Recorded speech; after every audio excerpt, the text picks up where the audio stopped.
අනේ ඵලයන් බා යන්න මගේ වාහනේ දන්නවනේ මට මගේ වාහනේ ෂුවර් බා ඒ බං චානු ඕ මේ මට අර මූවි එක දාහන්කෝ කිව්වේද බා අර එදා බැලුවේ බං අපි ආදිය මේක බා තියෙන්නේ ඒ බං අර ඒ අං අමිය හැම යනවා බං කෝ බා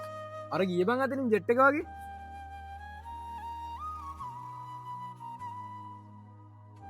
අඩෝ අමියා උඹලා දෙන්න කොහෙද බා ඔච්චර වේගෙන් ගියේ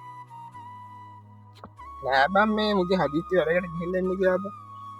අනේ මන්ද බං හදිස්සියක් වුණත් ඉතින් ඔච්චර වේගෙන් යන්න ඕනිද පොඩි හදිස්සියක් ඉන්න බං අයියෙන් ගියේ ඔය ටික දැකලා තමයි ආවේ උඹලා ඔය බයික් අතර ගත්තාම වේගෙන් යන්න එපා බා ඔය වේගෙ තරමට බේක් නෑ බා නේද බා ඔව් බං අන්තිමට උඹලට මොනවා හරි වුණොත් උඹලා හයින්සක අම්මලාට තාත්තලාට දුක් විඳින්න වෙන්නේ බං අනේ ඵලයන් බා යන්න මගේ වාහනේ දන්නවනේ මට මගේ වාහනේ ෂුවර් බා බොලව ඉරිසියාරණ කියන්නේ අපිට වගේ යන්න බැරි හින්දා අපි යමන් බා හරි හරි ඵලයල්ලකෝ උඹලට තේරෙමක් හරි වුණාම ආම් බලහම්බා අරුන් දෙන්නට කියන දෙයක් තේරෙන්නේ නෑ බා අනේ බං අපි කිව්වේ යාළුකමටනේ තේරුම් ගැනීම ඉතින් උන්ගේ දෙයක් ඔය ඉරිසියාට බං කියන්නේ බං අනේ තමා බං අපි යමන් බං අයියෙන් ඔව් බං අපි යමන් බං උන්ට ඊට යල්ලා යවන් ඉක්කොන්ට ඔව් උන්ට ඉන්දියාවට කියන්නේ බං අපි යන්න තියෙන ගමනේ යමන් බං